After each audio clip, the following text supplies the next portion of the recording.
Welcome back to Two Sports Overtime. Kayler Smith, Joey DeBerardino, and gosh, I mean, can't be happier with life right now after week one of college football. NFL starts this week. The fantasy football draft is done. The lineups are being set, and gosh, we are just fully in the thick of football season, and it's also September, my opinion, the best month of the year.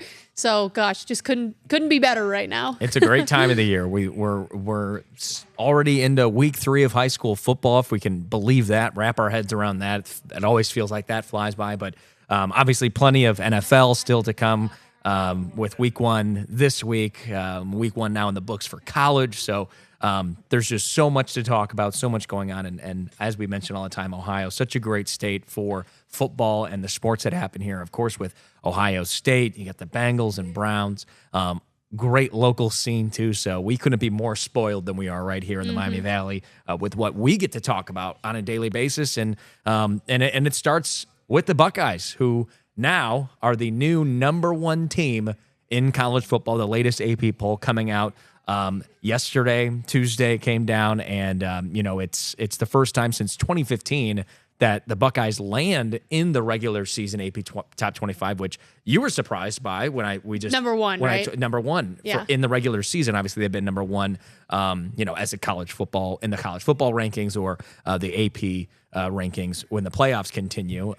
But for the regular season, number one, they hadn't been since 2015, which is 10 years. A little bit surprising. Yeah, so good for the Buckeyes, Ryan Day and company. And we saw a heck of a game, Kayler, at the Horseshoe. And it was your first Ohio State game, too. It was unlike anything I've ever experienced before. I would almost say what is even more than like an NFL game feeling environment. I mean, the loudest environment I've ever been in by far. I don't know if you noticed this, Joey, being down on the field, but the players couldn't even hear the whistle. No. Like they were playing through plays much longer than they were supposed to be because they weren't hearing the whistles. Right. It was crazy. I don't know, how like you always talk about like the home field advantage and like causing false starts and stuff, being down on the field in the thick of it. And I'm kind of taking in the surrounding environment. I don't know how you would ever get a play call off or be able to get the snap count right.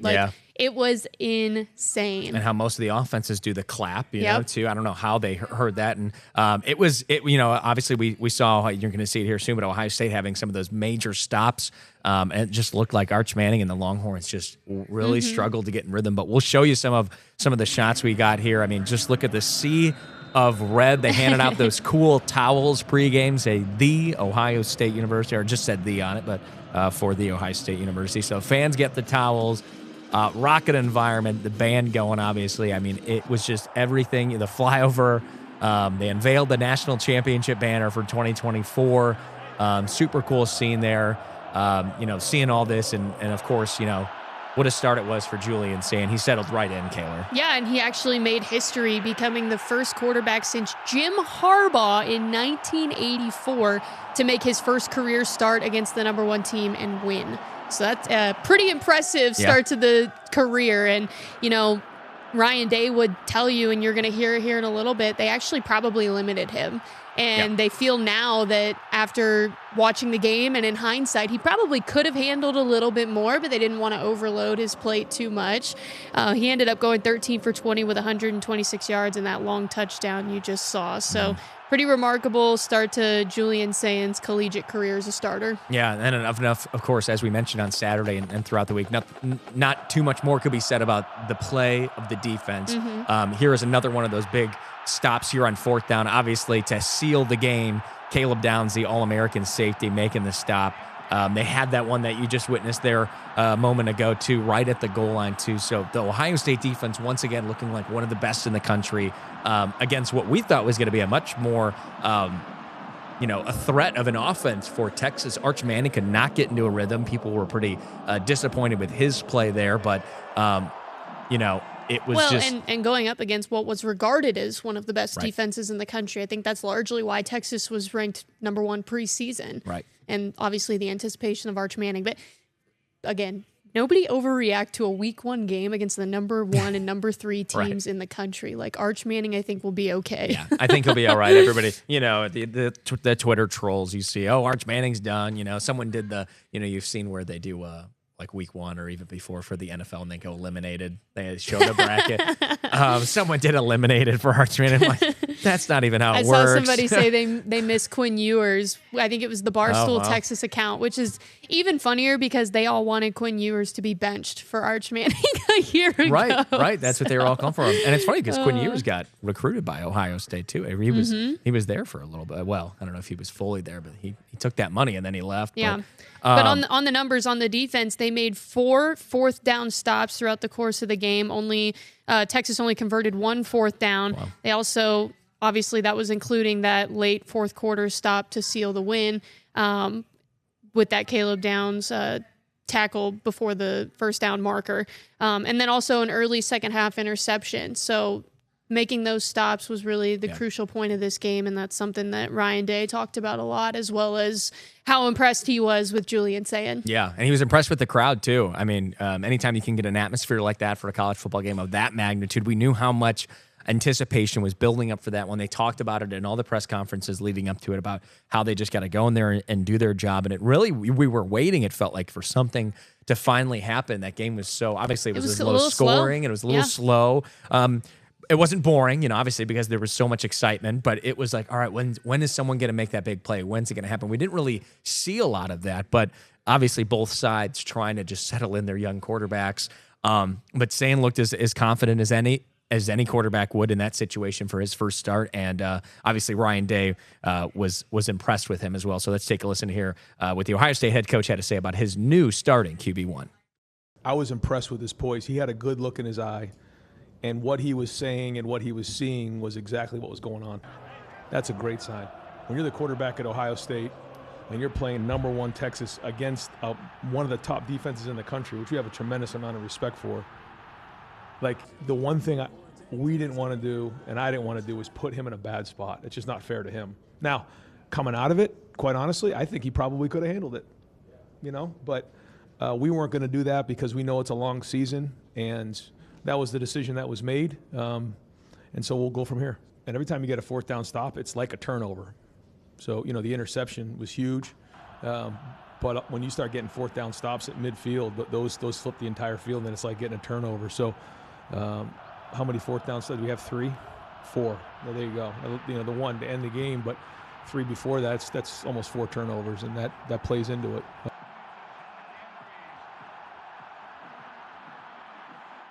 A second interception, and it was phenomenal. Was it Sonny Styles or was it Caleb Downs again? I think it was Sonny Styles who dove and had it right in his hands, but they said the ball came out. But it was like a tip drill, kind of a wild diving play to get that. But they ended up calling that one back. But yeah, the defense was swarming. Sayin looks solid, and now it's time to build. And obviously, an interesting, typical Ohio State fashion, or any top team, they're typically starting the year with, teams that really aren't up to their level, and they're blowing out all these teams. So it's very interesting now to see Ohio State start the year with an opponent like Texas, a game of that magnitude, and then now go on to now face a Grambling State. So you can't just now, start to slack off. That's now a time when you continue to build, refine, especially against an opponent like Grambling State. Right. And of course, it just, goes without saying, the Buckeyes are probably favored, by 30 plus points, whatever it is. But this is when you really we'll see Ryan Day maybe kind of give the keys to Julian Sayin to be like, hey, this is your offense. We're going to let you loose here, and just really try to get him, more reps, try those deep balls down the field, try to see how much more he can get Jeremiah Smith involved. We didn't get to see a lot of Smith in that last game. Texas defense did a pretty good job of shutting him down, but Ohio State was really focused, it seemed like, on the run and trying to minimize putting Sayin in a spot to turn it over or, be pressured in any ways like that. So obviously you'd like to see one of the best players in college football get going now in weeks to come. I'm sure that's going to be a game plan and a point of emphasis going forward with Jeremiah Smith. So it was also just amazing to see how many top 25 games there were in week 1. I don't know if I remember ever seeing so many in the first week of the season. So the updated top 5 now is, of course, number 1, Ohio State after their win over number 1, Texas. Second, Penn State. Number 3, LSU after their win over a top 10 Clemson. 4, Georgia. They beat some unranked small team. I can't remember.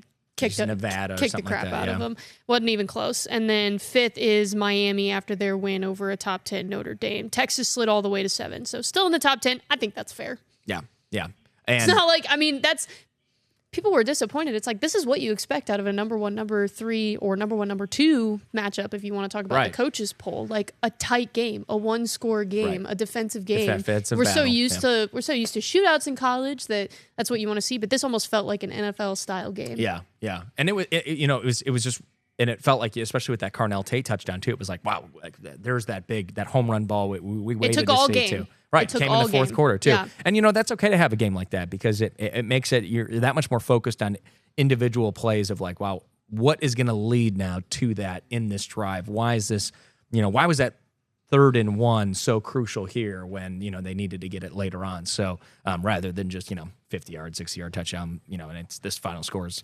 40-30. So definitely a different type of college football game, like you mentioned, but nonetheless, Buckeyes happy with that result, and they'll be looking to make it 2-0 against Grambling, of course, back at the Horseshoe this Saturday at 3:30. So lots of excitement in college football. We get to see Alabama lose as well, too, to Florida State.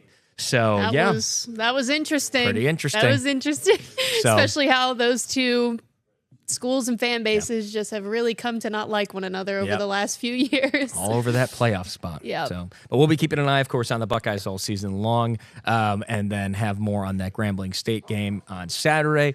And now we'll switch little gears over to the NFL. It gets even better. It does, because week 1 of the NFL season is here, and what a great start it is for this one. How often do you see so many teams playing their division rival in week 1? We don't see that a lot. And the Bengals are going up to Cleveland to take on the Browns, and an exciting matchup at that too, Kayler. Yep, Joe Flacco is set to start against the Bengals, a familiar position for him to be in. Right. He's made 21 career starts against the Bengals, of course, so many of those years being with the Ravens. 20 of those starts were with Baltimore, and he's 9-12 against the Bengals. So, Bengals know him pretty well. We'll see what that means being a Brown this time. That's something new that they haven't experienced before. Right. But with the final depth chart being released this week ahead of the game, we finally got some clarity on what that offensive line is going to look like. Jalen Rivers, the rookie, did not earn a starting spot at the right guard. He will be behind his fellow rookie, Dylan Fairchild, at left guard, who earned that starting spot, and it will be Lucas Patrick starting at right guard, and behind him is the new pickup. Was it a free agent? Yeah, free agent signing. Dalton Reisner. Which is interesting too. A lot of people, I think, were expecting him to be that starter, but he battle. He didn't have any. He was not in training camp at all. I could get that. I could understand them wanting to give him a little more time. And it could be turned into a position battle too. If Patrick goes out there and no pressures, no sacks, and looks the part, Reisner is going to maybe have to compete for that spot. So and that's good. That's what you want. They've also made it a point to say that this week 1 offensive line isn't necessarily set in stone. Right. Like it's set in stone for this week, but not for the remainder of the season. And it could be very fluid throughout the season. And Dylan Fairchild is a rookie, so he could struggle, and they could have to kind of plug and play around with what they have. We still can't forget about Jalen Rivers too, rookie. He's listed right behind Fairchild, but it'll be interesting to see kind of how the O-line maybe develops once they feel that they have their starting core there. But it's really whatever group can protect number 9. As Ted Karras mentioned, that's all your hopes and dreams right there. But it's good to see that be a problem for the Bengals. Like we have in the past, it's been, injuries, lack of talent, lack of the ability to protect Joe Burrow. So it's a good problem to have when you think, wow, there's all these guys that we can put in. Hopefully. Who is it going to be? So hopefully that is the case for them. And I just had to double check too. Burrow, 8 games against the Browns in his career. He's 3-5 against the Cleveland Browns. So just division games, they're tough. They're tough. Even against one of the worst teams in the league, it's just division games just mean a little bit more, and you play them more often. Exactly, you play them more. So, but it's very key for the Bengals to get out on a good start. Start the year. We'll see if that preseason regiment paid off this time. Starting those guys early in preseason. I believe it's 0-2, 0-2, 0-3 have been the last 3 starts for the Bengals, all with Joe Burrow at quarterback and all with Jamar Chase, T. Higgins, and Trey Hendrickson. some of the best players in the league, but now those guys are signed. Obviously, we have the Trey Hendrickson news from a couple weeks ago of him signing. So all the pieces are in place now for the Bengals. Can they go out and execute? And then you also noticed a couple of standouts on the defensive side as well for the depth chart. Just some other things that kind of stood out from the depth chart, which it's not necessarily that it was a surprise, but more so things that stood out. Demetrius Knight, the rookie out of South Carolina, will start at linebacker, so that's great for him. I remember that's a guy that we feel like we've been keyed in on for a while, too. He was the second rounder behind Shamar Stewart, who is listed behind Joseph. You say it. Osai. Okay, that's what I thought. Yeah. Joseph Osai in the depth chart at defensive end. So, Shamar going to get to learn from a veteran and maybe work his way up at some point. And then, of course, Trey Hendrickson being locked in is just huge. One thing that they did go out and do this week ahead of the season was sign the former Kansas City Chief defensive tackle Mike Pennell. He will start on the practice squad and is expected to be activated early in the season.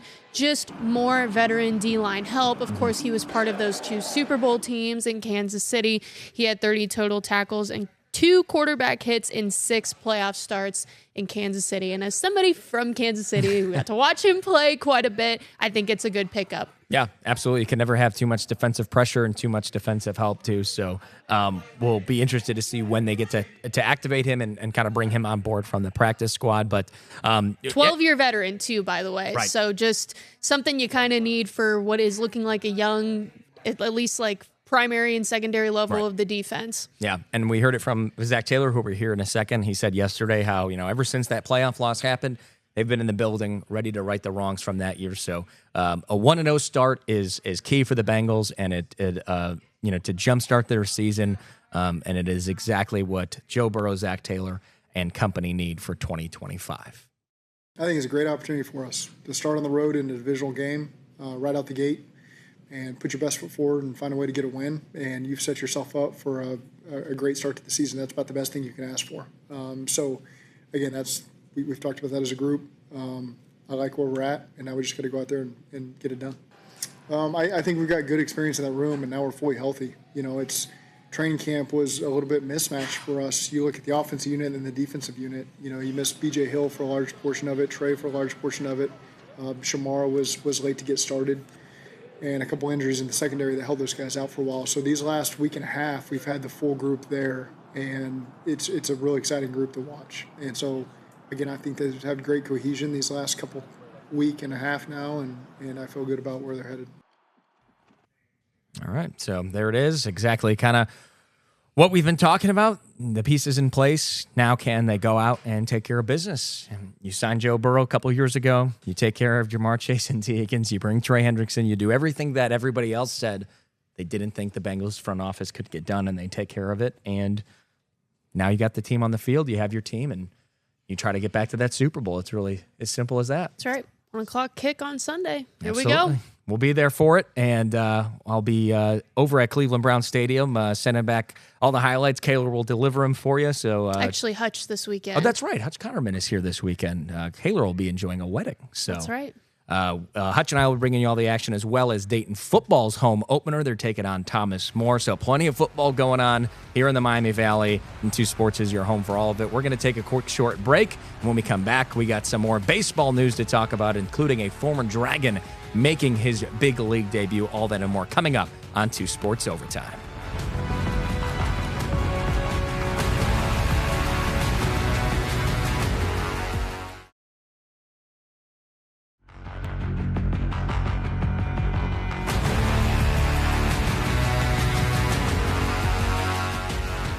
Welcome back to 2 Sports Overtime. We'll transition over to baseball. We are getting late in the season in the minor leagues and late in the season in the majors as well. The Reds trying to make one final push for the postseason, which we will talk about. They actually have a pretty good opportunity to do so this week. But we'll start with the Dragons, who, despite being mathematically eliminated from the playoffs for a few weeks now, have all of a sudden gotten on quite a hot streak lately, Joey. Yeah, that's right. You don't call them the fire breathers for nothing. They are on fire. How about 14 wins on the verge of that for 14 consecutive wins? Can they do it? They have 13 in a row right now. That was set back in 2002. So the fire breathers looking to make history. They already tied, they already broke the new club record for high A when they joined in 2021, but now they're going to be going for the big one, the new number.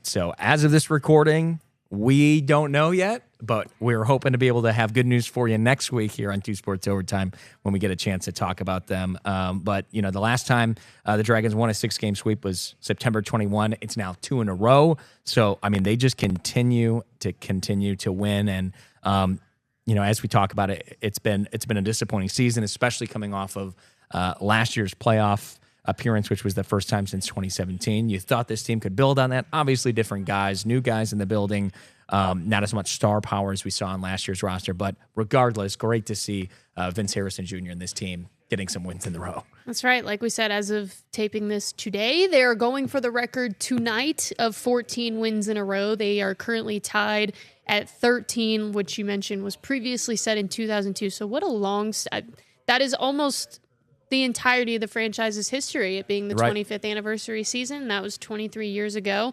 Like we said, kind of wish this could have happened earlier in the year. Would have certainly helped. It's a little too late, heading into their final series of the year. The Dragons are 4th in the Midwest League East Division with a 26-31 second half record. But they are sitting at 47-75 overall.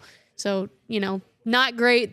Overall in the season, they are still last in the Midwest League. Obviously, overall doesn't matter toward the playoff standings, but it doesn't matter anyways because of the way this season's gone. There's no hope to get that playoff spot. But hey, something that the fans can get excited about this week because, as we mentioned, when this comes out, it'll already be after Tuesday night's game. But if they can win Tuesday night, all they can continue to do is increase set that bar record. Even higher, right? And so if they win Tuesday, the whole rest of the week becomes even more exciting too. How many in a row? Can they end on a 21-game win streak? That would be crazy. Yeah, set that bar even higher, that new record. And would it be 19? 19. Yeah. But how exciting, like you mentioned too, for the fans, something to, especially not only is it the final series of the year. It's the final home series. It's both, right? So it's they're rounding it out at home. So we should see a great crowd for this game, and we will be hoping that they deliver it and have something to hang their hat on for this season, and a historic 25-year mark for the Dragons club. Hopefully, can end with a historic win streak of 14 or more. Aside from just that, they do have other things they can hang their hat on. Several former Dragons made their way up to the big leagues, including this week, the latest. Third baseman, the slugger Sal Stewart. He was promoted and called up to the show ahead of Monday's series opener against Toronto. He was drafted in the first round of the 2022 draft and spent part of 2023 and all of 2024 here in the Gem City. He did start this season in AA Chattanooga. He batted .306 in AA with 10 homers before being promoted mid-July, where he batted .315 in AAA with 10 homers. So the Reds trying to get a spark as they try to make this playoff push. They are, what did we say, 4 games back? Yeah, as of this taping Tuesday, they are 4 games back from the final wild card spot, currently held by the Mets. And so they want to get a spark in that lineup to try to push them over the edge. But the real interesting and exciting part about this way it's shaking out, they're behind the Mets. They host the Mets this weekend, Friday, Saturday, Sunday. So they have an opportunity to literally take the lead and get into the playoff spot with just a couple wins this week and then a potential couple wins or a sweep over New York this weekend. Yeah. They have the golden opportunity. It could not have worked out better. Yeah. Talk about opportunity when you think about when your playoff fate is in your own hands and you can control your own destiny. This is a series that you are not only going to help increase your chances, but decrease the chances of a team in front of you trying to take that playoff spot. So, obviously, you'd want to see him sweep this 3-game series. It's a tough Mets team. Soto, Lindor, Alonso, a great bullpen, a great rotation. So it's there for the Reds. It's in their grasp. There's plenty of games still for them to capitalize on making this late playoff push for that NL wildcard spot. But can they do it? And what an exciting win it was on Monday night. Sal Stewart's debut, got his hit in his first at-bat, his first major league hit. They panned to his family. It looked like he had 20 family members there. His dad crying. They asked him about it in the postgame, and he said, this win is for them. It's not for me. It's for them. So super cool to see another Dragon, the 5th this season, to already be called up and make his debut with the Reds this year. It was Chase Burns, Tyler Callahan, Sal Stewart, and two more guys who I'm forgetting about. Maxwell, and who's the fifth? Should have wrote it down. I don't remember. Well, that's okay. 5 guys. I had it in the show yesterday, so go and watch Channel 2. We'll have it for you. But yeah, so super cool to see guys from high A ball here, go on to play in the big leagues, and awesome opportunity for Sal Stewart. When he got drove into on that first RBI, and he slid in and beat the throw, coming all the way from first, fired up, and that was all that swagger we saw from him here in Dayton. It's almost like, man, we should have called him up sooner. He was that hot, one of the hottest bats in minor league baseball. That's been what I've seen from the fan base, is this should have happened a lot sooner. Yeah. Well, he's there now, so they could use all the help they can get, and we will see if the Reds can make that late playoff push. We're going to be keeping an eye on them. Hopefully back here next week with the exciting news that the Dragons did, in fact, set the new record, and maybe more. Maybe it'll keep going right to the end of the season. So hopefully they can end 2025 on a high note. And, of course, we're going to have all the football action from week 1 of NFL, week 2 of college, Dayton football's home opener, everything, all the high school action for you as well next week, and most of Operation Football over on Operation Football Preview Show. We'll see you then. That's Kayler Smith. I'm Joey DeBerardino for 2 Sports Overtime.